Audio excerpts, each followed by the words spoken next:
warahmatullahi wabarakatuh. Selamat sore. Senang sekali kita berjumpa lagi di podcast Palu. Kayaknya podcast Palu untuk edisi live-nya sudah cukup lama kita baru live lagi. Dan kali ini kita akan membahas sesuatu yang agak berbeda.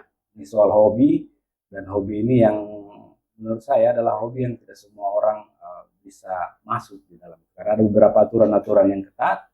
Kemudian juga berhubungan dengan hobi, kalau menurut saya hobinya orang berduit, nah, bisa dibilang seperti itu. Kita akan membahas tentang komunitas airsoft gun.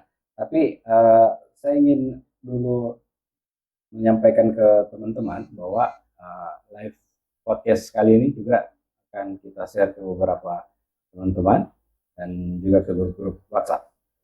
Nah, sudah hadir tamu saya hari ini adalah Ko Ricky Cuy. Nah, kami akrab memanggilnya Ko Akwang. Apa kabarnya, Pak? Siap. Luar biasa. Nah, saya sebelum lanjut membahas soal komunitas airsoft gun, saya ternyata tadi buka-buka Facebook, buka-buka grup WA, ternyata Ko Ricky hari ini berulang tahun. Betul itu, Pak? Kemarin. Oh, kemarin. Oh, happy birthday kalau begitu. Nah, jadi momen yang pas betul kita mengundang Ko Ricky hari ini di momen istimewa, dan juga ya akan kita bahas sesuatu yang istimewa gitu. Nah, tadi teman-teman memberi saya judul podcast kita hari ini itu adalah cara aman resmi untuk menjadi member komunitas airsoft gun. Kamu tahu airsoft gun yang tembak-tembak, tapi bukan pistol air ini, bukan pistol air.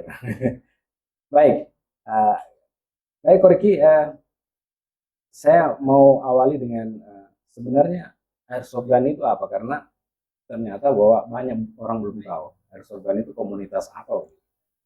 Baik, terima kasih. Airsoft gun itu dia ada dua jenis.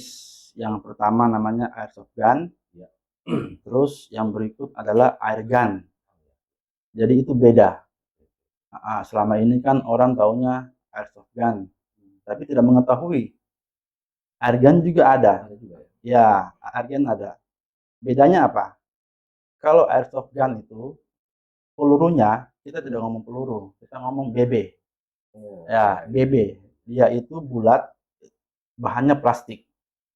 Itu namanya airsoft gun. Nah, sedangkan air gun dia bulat juga, tapi dinamakan gotri, atau dia bahannya besi. Ya, besi. Jadi ya kadang-kadang ini airsoft gun disalahartikan. Ya mohon maaf juga oleh media mengatakan bahwa ini jenisnya airsoft gun. Padahal itu bukan airsoft gun, tapi air gun namanya. Jadi itulah yang membedakan, termasuk kecepatan pelurunya.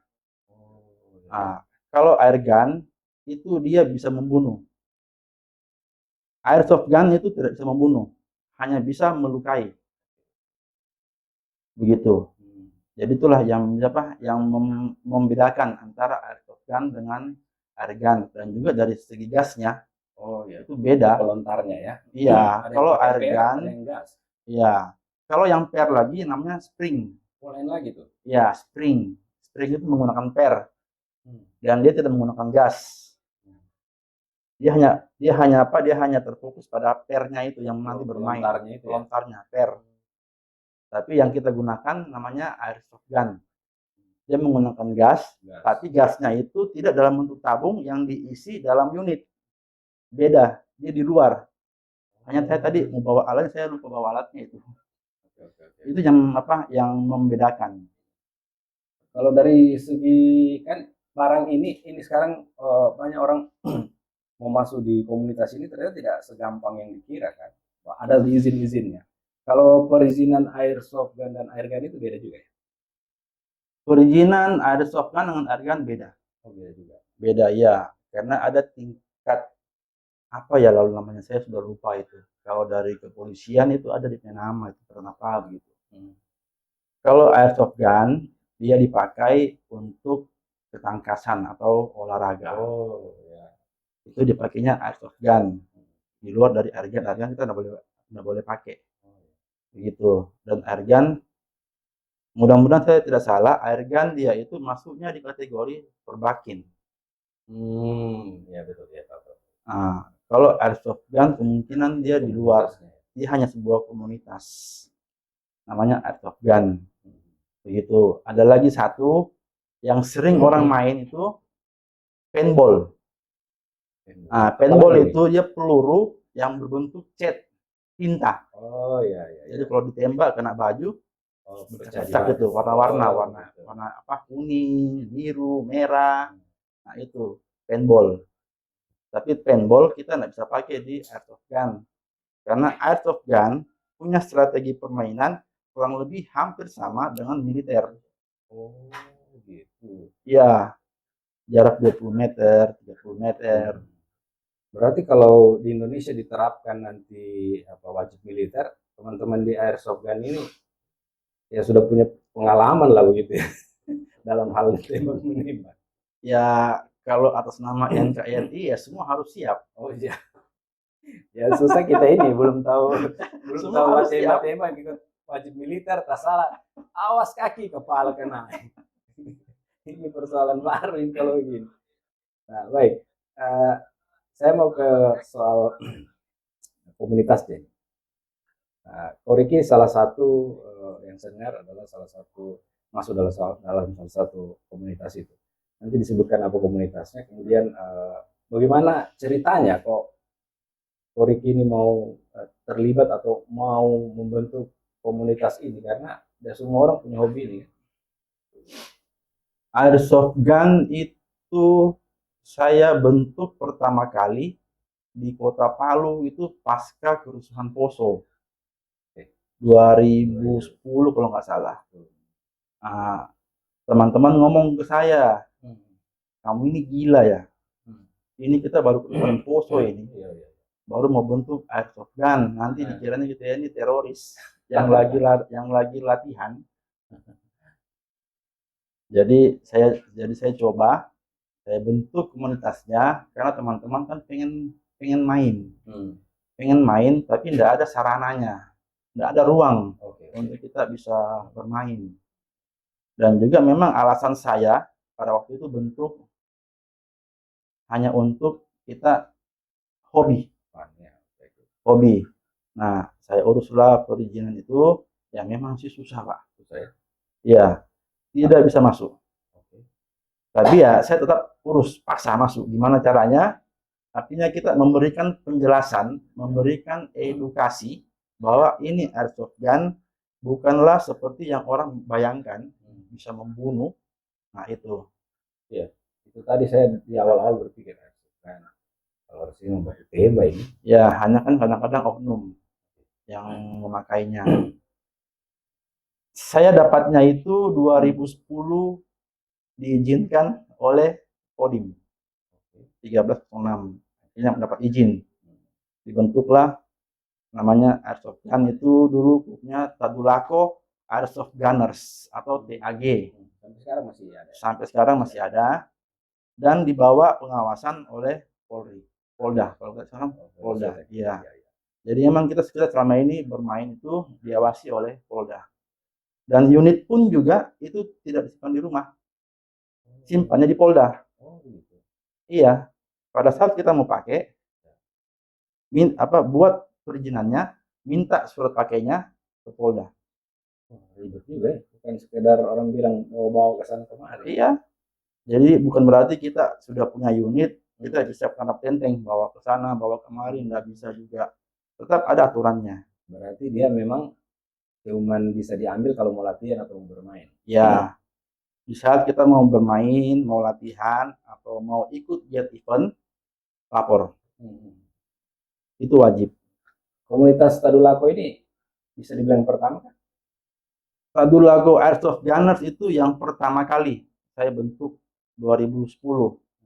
Jadi saya anggap ini komunitas airsoft gun ini mungkin hanya bertahan ya 2 tahun, 3 tahun. Setelah itu vakum. Karena pikiran saya kan ini barang kita main bukan barang murah, Ya, betul. mahal ini barang, hobinya orang mahal. Itu tadi Oh, saya bilang. ya kayak keyakinan saya itu ya paling 2 sampai 3 tahun saja, setelah itu udah hilang ini barang Ya. vakum. Tapi ya sampai hari ini airsoft gun itu sudah terbentuk di beberapa daerah, hanya di Palu, kayaknya di Parigi ada, di Poso, di Luwu juga sudah ada. Jadi ya syukurlah, artinya apa yang saya perbuat itu bisa mendatangkan hasil positif untuk warga Kota Palu yang memang hobinya juga bermain airsoft gun. Lanjut jadinya. Iya, Oke. Tapi banyak yang tidak tahu ternyata bahwa di balik layar pembentukan komunitas ini adalah Koriki. Gitu kan. Nah, itu ada 3 orang, itu Iya. tiga beberapa, saya sudah lupa itu. Jadi saya, terus ada lagi si Haryadi, Haryadi Leong, sama Junov Power. Ya, jadi kami itu bertiga, kami coba usahakan ini airsoft bisa main di Kota Palu. Ya, puji Tuhan lah, alhamdulillah akhirnya berhasil juga sampai hari ini. Jadi kalau ngurus isinya itu bagaimana ya kok? Maksudnya susah kah atau harus tes psikologi seperti ketika anggota Polri atau yang mau masuk perbakin itu kan harus katanya ternyata tes psikologi untuk bisa dapatkan. Kalau tes Kartu. psikologi kita nggak ada. Tapi ya ini Palu kan kota kecil. Semua orang ini kalau lebih kita kenal lah semua. Ada yang mau masuk ke airsoft gun, ya kita kan bisa melihat dari karakternya. Ini orang kayaknya boleh nggak main ya? Udah main. Nah, ada juga orang baru yang mau main, hanya begitu main kita lihat ini kok dia punya karakter ini, aduh bahaya ini. Oh gitu ya, Iya, harus dilihat juga ya. bahaya. Jadi ya kita tidak kasih main. Begitu. Tidak boleh sembarangan. Merekrut anggota pun selektif gitu. Ya, selektif. Oh tidak, misalnya saya mau bergabung situ. Langsung terima. Sistem kita kalau secara psikolog itu kita bertanya kepada teman-teman yang lain, ini si A gimana orangnya, begitu, pola keseharian seperti apa, arogan kah, temperamen kah. Oh, sampai sebegitu. Karena airsoft gun bermain itu harus dengan betul-betul orang sabar dan jujur. Oh, tidak gampang berarti nih sahabat podcast. Jadi jangan kamu kira, oh saya mau jadi masuk komunitas ini, tapi tidak segampang yang kita kira. Kayak orang bilang bergabung di organisasi, saya mau gabung, mana juga gabung. Tidak ada seperti itu. Ternyata Nggak ada. ada seleksi juga yang lumayan ketat yang diberlakukan masing-masing komunitas. Ya, hanya saja tetap ini airsoft gun kita anggap berbahaya. Iyalah, Bisa melukai. kena mata kan buta. Kena mata buta. Sembarang. Jadi ya setiap kita melakukan latihan, entah dia latihan atau hanya sekedar bermain, yang namanya safety itu wajib. Menggunakan kacamata itu wajib, helm ya ibaratnya sama kayak militer lah. Ya, itu Lengkap. Itu persiapan wamil. Siapa tahu nanti mana tahu tuh. Wajib militer ya. Militer kayak sekira di negara tetangga kita kan udah mulai menerapkan itu, apalagi di Korea Selatan, Korea Utara. Nah, tadi Koriki sudah sampaikan perjalanan membentuk komunitas ini. Saya ingin tahu apa yang memotivasi Koriki dan teman-teman tadi yang disebutkan itu memilih mau membentuk ini. Kan tadi sudah dibilang ini olahraganya orang kaya, orang berduit, mahal pula, berbahaya. Kenapa tidak bikin misalnya kayak hobi orang lain gitu, bikin komunitas mancing gitu, tapi pilih komunitas yang berisiko gitu. Pada waktu itu kan mancing ada. Jadi saya berpikir ini saya mau bikin apa ya? Semua apa yang saya mau mainkan itu ada, sudah ada. Yang nggak ada yaitu airsoft gun. Dan memang pada waktu itu saya ada unit. Ada unit. mau main pun bingung. Ini mau main di mana? Tidak ada ruangnya. Betul, betul. Saya kalau pergi main nanti dibilang teroris. Kan Oh, tidak lucu, Pak. Kita lagi main langsung tembak sama Mbak Pusir atau Densus. jadi urusan lain. Nah, jadi ya yang apa yang memang memotivasi kita itu untuk airsoft gun memang dari hobi saja. Hobi. Jadi sebelum kita lakukan itu yang namanya mencari perizinannya untuk airsoft gun, kita survei dulu ke teman-teman. Ini mau nggak main airsoft gun? Oh iya mau. Saya ada unit, tapi nggak tahu main apa. Bingung ini maunya di mana. Itu hanya lagi ke teman-teman. Oh iya mereka unitnya ada. Nah, mereka pernah main tapi bukan di Palu, main di Makassar, Jadi main di Surabaya. sementara Nah, dorong domisili di Palu. sampai di Palu tuh bingung lah mereka. Ini unitnya kan nggak mungkin sampai di rumah aja tembak-tembak tikus. Diam-diam. Nah, dari situlah kita coba, oke, kita coba usahakan, kita bikin perizinannya, kita buat dia punya perizinan, bagaimanapun caranya, izinnya kita harus ada. Bisa bermain gitu ya. Ya syukur, namanya kita memang berbuat suatu hal yang positif, ya pasti akan ada jalannya. Dan ternyata ini bukan cuma sekedar hobi, tapi prestasi juga begitu ya. Kalau prestasi ada, prestasi itu kita dapatnya dia di 2018 atau 2019 ya. Dia 2 tahun berturut-turut. Yang pertama itu ada waktu event Argo 5. Argo 5 itu di Magelang. Oh. Ya. Saya kira cuma dia skala nasional. Ya. Ya. Ini sih ada yang apa? Yang lokalan itu ada. Juga ya. Saya sudah lupa gitu loh. Pialanya pun ada. Hanya gara-gara gempa hilang itu piala atau kemana? Pialanya, piagamnya hilang. Yang selamat itu yaitu Argo 5 yang di Magelang itu 2018.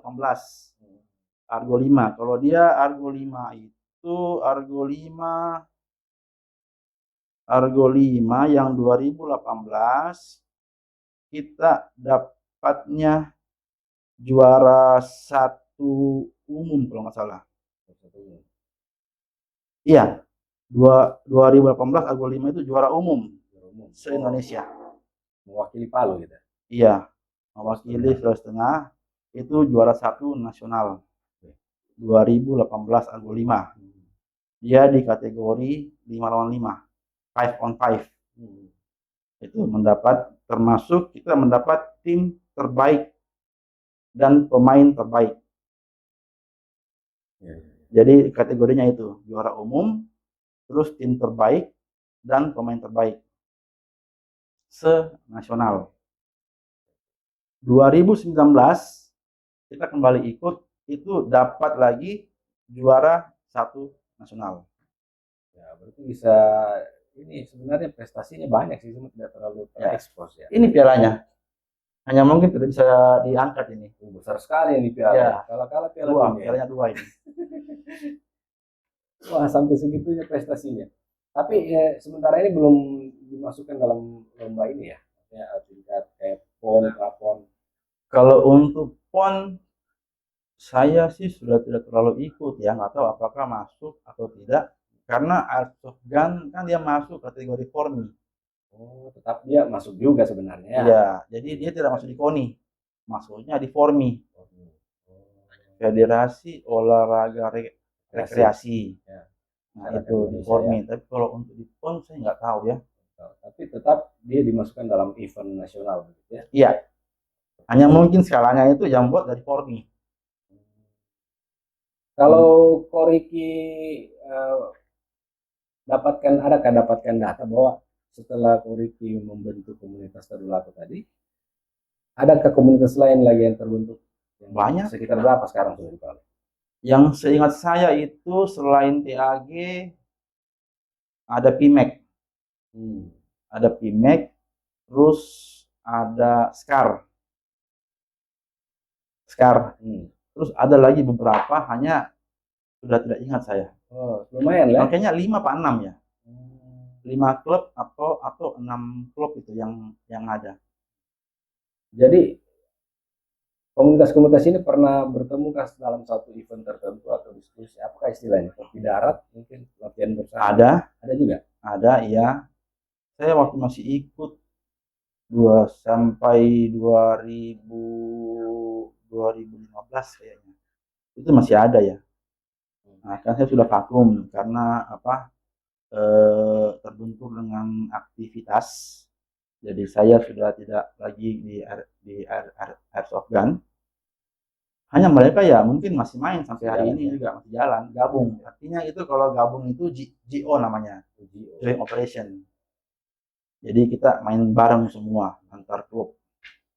Kalau istilahnya kopi darat kan kalau ya kalau di warkop kopi darat, kalau di hutan itu JO namanya. Joint Operation.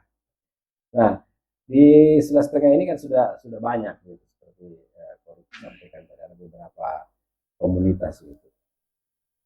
Masih ingatkah Koriki bagaimana mengurus perizinan ini supaya orang juga bisa saya pengen bikin anu juga ini komunitas, apa saja yang disiapkan, ada batasan umur kan? Kalau umur ada. Oh, ada. Umur itu dia mesti di atas 20 tahun kalau nggak salah sekarang ya. 20 tahun. Dan izinnya itu Keluarkan dia bilang ribet juga tidak ya. Izin itu dikeluarkan oleh Polda. Tapi dia tidak bisa perorangan dong kan, harus bentuk komunitas dulu. Iya. Dia per klub itu. Kalau misalnya kayak saya punya unit, bikin izin, tapi tidak ada komunitas, dia bisa harus masuk komunitas dulu gitu. Tidak. Misal kalau Bang Roni punya anggota 5 apa 10 lah. Nah, hanya Bang Roni ini tidak mau masuk ke klub yang sudah ada. Maunya berdiri sendiri. Nah, itu boleh.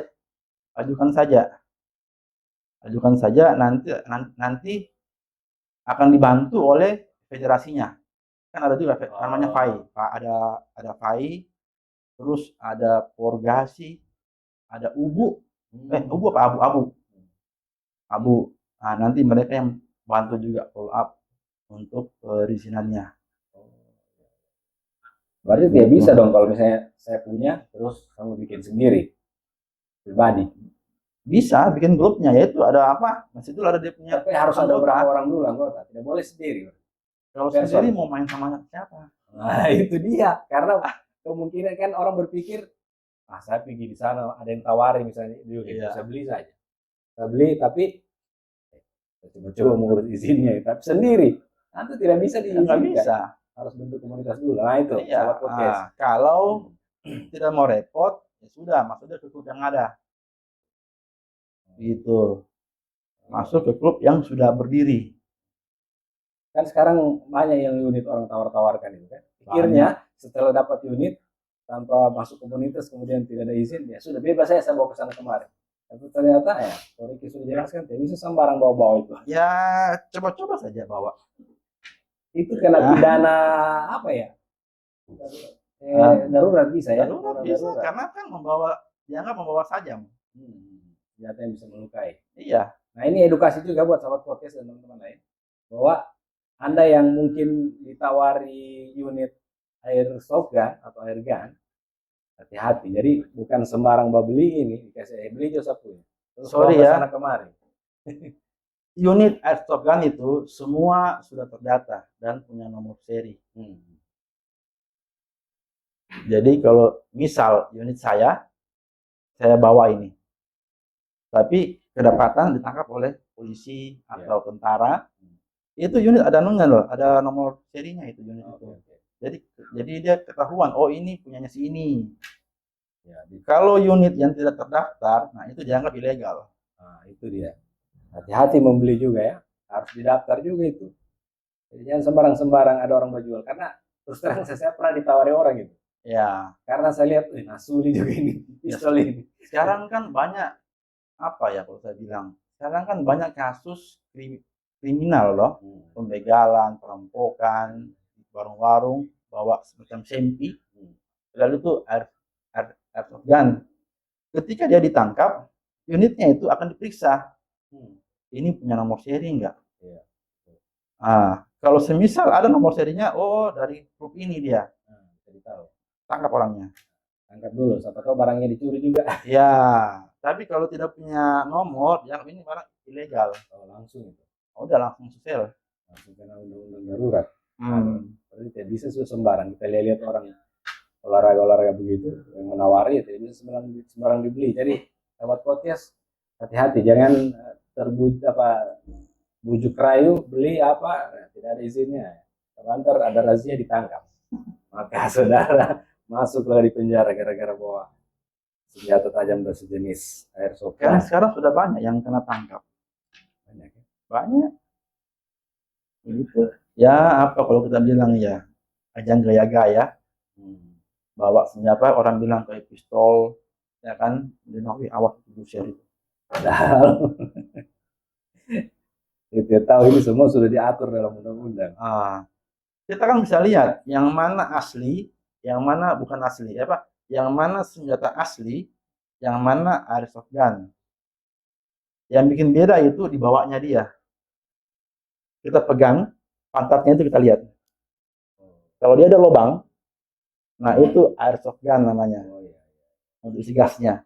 Oh iya, ada itu. Ya, tapi kalau dia polos, tapi kan biasanya orang kalau bawa begini dia mau lihat di bawahnya itu. Ya, makanya saya coba sampaikan, loh, kalau sempat kita lihat, nah lihat itu. Kalau dia cuma bulat begini ada lubang-lubang kecil untuk gasnya, itu airsoft gun. Tapi bukan buser dia. Bukan buser itu. Buset dia, Buset namanya. Ini menarik sekali diskusi kita hari ini ya, untuk edukasi juga ke masyarakat Palu, khususnya sahabat podcast, bahwa ternyata kita memiliki unit airsoft gun maupun air gun itu tidak sembarang. Jadi, kalau ada yang menawari Anda, hati-hati. Anda beli, kemudian Anda jalan, kemudian tertangkap razia, ya bisa ada sanksi pidana. Nah itu. Jadi menarik, dan semakin kita lebih jauh nanti, ya, saya masih ada penasaran sedikit ini soal airsoft gun ya, begini, sekarang ini kan mungkin orang belum tahu gitu bahwa airsoft gun ini ternyata tidak bisa dibawa ke sana kemari, karena tadi seperti Ko Riki sudah sampaikan bahwa airsoft gun ini punya aturan-aturan main, termasuk misalnya unit itu harusnya ditempatkan tempat tersendiri di Polri lah, di Polda Sulteng atau di Polres. Tapi di banyak kenyataan ada tempat saya lihat teman juga, entah itu majlis atau apa, tapi saya lihat, apa itu? Dia mungkin tidak mau berdebat apa, tidak, cuma saja. Bisa nggak itu barang itu dibawa ke sana kemari? Sebenarnya tidak bisa. Kan sudah ada aturan dari Polri. Kita nggak boleh bawa senjata apapun jenisnya selain aparat. Itu saja, nggak bisa bawa. Oh, berarti memang itu cuma untuk ketika kita mau game ya, latihan, baru diambil unitnya. Iya. Hal itu melapor dulu ke Polda izin bahwa kita ada latihan. Nah biasanya kan Polda sudah tahu tuh jadwal latihannya mereka hari Minggu, katakanlah begitu, hari Minggu jam 2. Nah, jadi mereka sudah tahu itu, oh hari Minggu jam 2 mereka akan datang ambil unit untuk pakai latihan. Dan kita pun latihan itu diawasi, ada pengawasan. Bisa sembarang. Jadi kalau ada yang pamer-pamer begitu dilihat masyarakat, dilapor saja. Kalau pada saat latihan sih tidak ada masalah ya, tapi berlaku di wilayah tempat kita latihan, atau tempat kita bermain, atau tempat kita mengikuti pameran. Nah itu boleh, tapi di luar dari itu tidak boleh. Kalau dibawa gagah-gagah ditaruh di pinggang supaya boleh, silakan. Nah, paling-paling tuh kena semprit. Apa banyak juga nanti orang saya lihat bergaya-gaya supaya dibilang aparat, ternyata dia bawa airsoft gun. Buser lah. Gunting-gunting tipis apa, kasih lihat-lihat yang di pinggang, ternyata itu airsoft gun, ternyata bisa ditindak juga, bisa dilaporkan itu. Lapor boleh. Boleh ya? Boleh dilapor. Jadi emang sudah dianggap itu merencanakan, sedang merencanakan untuk membuat kriminal. Karena membawa saja, kalau kita bawa body kan itu ketika dapat razia ditangkap juga, karena juga undang-undang darurat. Senjata tajam. Apalagi dalam bentuk model pistol, baru dilihat saja kan sudah menakutkan orang. Iya. Apalagi dia memang berbahaya, bisa melukai. Ya, kita kalau di Palu kan orang-orang kadang bawa parang ya. Orang-orang katakanlah di kampung, orang-orang kampung kan bawa parang.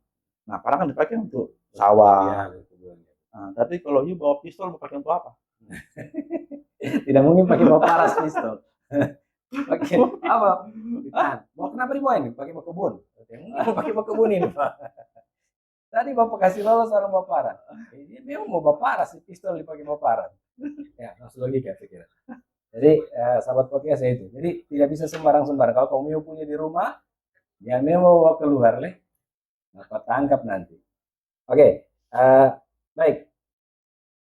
Saya mau ke soal rencana ke depan Airsoft Gun ini. Kira-kira Riki dan teman-teman ini mau dibawa kemana ini olahraga atau hobi ini? Yang tadi sudah dibilang olahraga yang lumayan mahal. Untuk mau dibawa kemana, saya rasa ini barang kita nggak bawa kemana-mana. Hanya hobi saja. Iya, jadi kita bentuk suatu komunitas yang namanya Airsoft Gun itu tidak lebih dari hanya hobi Dan untuk prestasi bermain, kan? hobi dan prestasi, dan juga ya bagi warga-warga yang memang pengen main. Nah, inilah wadahnya untuk mereka. Silakan dipilih, ada beberapa klub, silakan masuk, silakan main. Daripada Anda bermain di luar komunitas yang kita bilang ilegal, terus kena tangkap, kan urusan, Pak.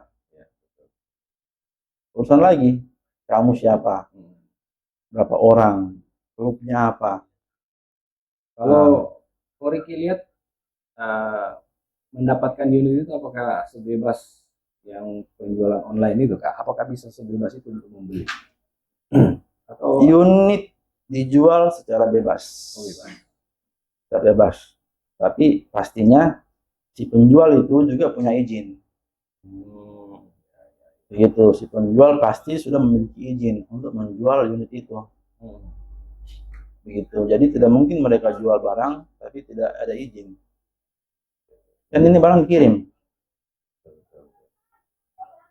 Jadi memang semua prosesnya itu harus transparan. Jadi ternyata tidak bisa sembarang juga, walaupun dia dijual bebas, tapi yang menjual juga harus dicatat juga ya. Ya mungkin ada penjual gelap, ya. Pasti ada lah. Sedangkan SMP kan juga orang bisa beli gelap-gelap. Tapi kita kan tidak tahu, gitu. Ya, makanya di yang berizin tetap kita mengikuti pola aturannya saja. Kalau kita bilang selama Anda belum ada masalah, jangan bikin masalah. Kalau unitnya itu yang paling murah berapa? Siapa tahu nanti ada yang tertarik. Paling murah ya ada yang 3 juta. Tidak murah itu. Ada yang 4 juta. Paling mahal bisa sampai puluhan juta. Paling mahal ada yang sampai 30. Aduh, harga motor itu. Sudah main katapel saya kita. Kalau kita hitung-hitung ya, kita hitung biayanya. Biaya satu orang untuk Airsoft Gun secara lengkap nih, dari kepala sampai di kaki. Kan ada helmnya, ada face-nya, kacamata, ada bajunya, rompi, sarung tangannya, celana. Ya, paling-paling juga masih sekitar 4 juta 5 juta. Berapa karung berhasil? Nah itulah, pada saat itu memang saya pikir loh, ini kalau saya bentuk Airsoft Gun, ada nggak yang mau main? Sementara ini olahraga ini mahal. Susah kalau urusan hobi ya. Tapi ya teman-teman ngomong kita mau, ya udah, gimana caranya nabung uangnya untuk beli hobinya. Asik juga nih kalau bicara Al-Sugan. Mudah-mudahan saya tidak teracuni untuk membeli unit mahal Makanya ini. saya nggak mau unit kemari. Takutnya nanti keracunan. Ya gitu ya. Ah. Aduh. Dikejar metu ini begini. Oke, asik sekali nih. Ya, kita sudah hampir 20 menit lebih, gitu ya. Saya ingin apa yang perlu kita edukasi ke masyarakat ini, khususnya di olahraga yang satunya atau di permainan satunya, di closing kita. Airsoft gun kita harus pahami bahwa itu adalah sebuah permainan atau sebuah ketangkasan. Biasanya kita ngomong itu untuk olahraga saja. Jadi tidak untuk hal yang lain-lainnya, hal yang negatif lah. Gitu. Jangan ditanggapi atau jangan beranggapan atau jangan dipersepsikan bahwa airsoft gun itu adalah benda yang bisa kita pakai secara bebas. Tidak mungkin. Jadi gunakanlah airsoft gun dengan benar dan wajar, karena itu adalah hobi yang memang kita betul-betul hobi di dunia itu. Kita bermain ala-ala militer, tapi halnya positif. Bukan kita membawa-bawa tenteng-tenteng kemana-mana mau nakutin orang. Itu kan sudah tidak wajar. Jadi tetaplah berpikiran positif bahwa airsoft gun hanya dipakai untuk ketangkasan dan olahraga. Tidak boleh dipakai untuk gagah-gagah dan apabila orang sini bilang pakai bagaya-bagaya. Mau bergaya, mau berfashion, itu ada tempatnya. Ada, ada pameran. Oke. Mau ikut untuk pameran, sosialisasi, edukasi, nah silakan itu. Silakan Anda di sana full gear kalau kita bilang. Lengkap. Itu boleh. Bukan dibawa di jalan-jalan ke sana kemari. Ya, nanti orang bilang gila.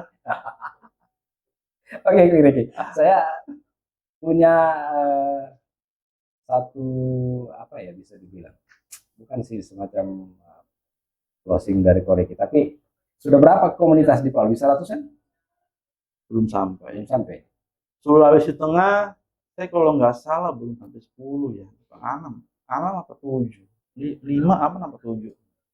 Karena ya itu, ini komunitas, saya bukan bilang apa ya, bukan bilang mau merendahkan, tidak. Ini komunitas memang harus siap-siap uangnya keluar. Oke. Karena semua barang yang mahal itu. Jadi ya, kalau kita mau bilang dia punya komunitas atau orang-orangnya banyak, saya rasa ada, tapi tidak banyak. Tapi solid nggak ini komunitas? Maksudnya di antara Solid. Ya. Wah, cocok ini. Karena Koreki mau maju caleg DPR Kota Palu ini sudah potensi suara. Tapi saya tidak minta tanggapan beliau berbahaya karena ada aturan organisasi. Saya kira cukup ya. Baik, sahabat podcast, terima kasih bersama Anda. Kita akan berjumpa lagi di podcast berikutnya bersama saya Rinsan Sapi Bukudapa. Assalamualaikum. Selamat sore. Jaya.